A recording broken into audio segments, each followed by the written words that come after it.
Hi everyone, welcome back to another video of Ethereum Basics. In this video, we'll discuss networks in detail.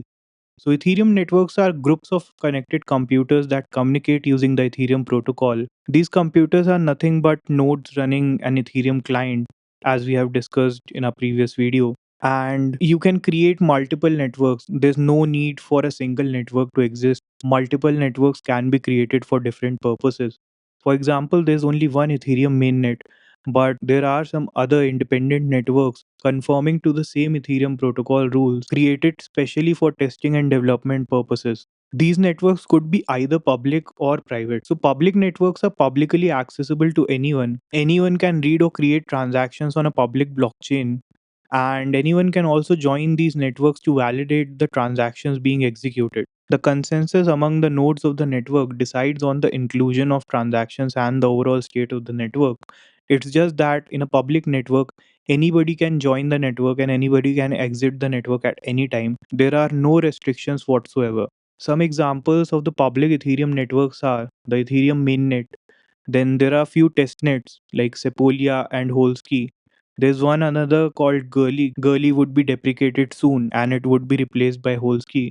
So Sepolia is a testnet mostly suited for application development. If you are developing a dApp, Sepolia is a very good testnet for you to be testing there.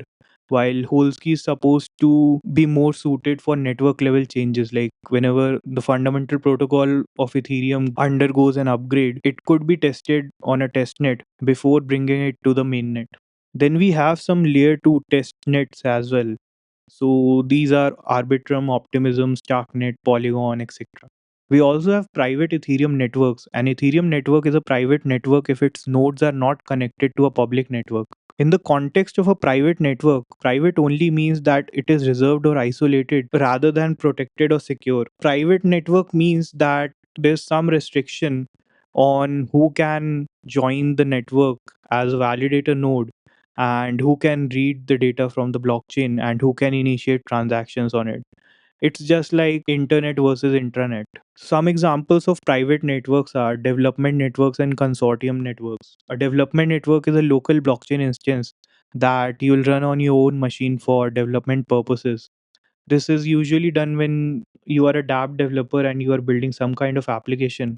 First, you will try it on a local instance and try to resolve the bugs there and try to optimize it there. Then you will move on to deploying it on a testnet and then on the mainnet. So that's a standard development life cycle of a dApp. Consortium networks are like private intranet. You can spin up an entirely different network altogether for enterprise use cases or certain other specific use cases. So that was all about networks. In the next video, we'll discuss consensus mechanism in detail.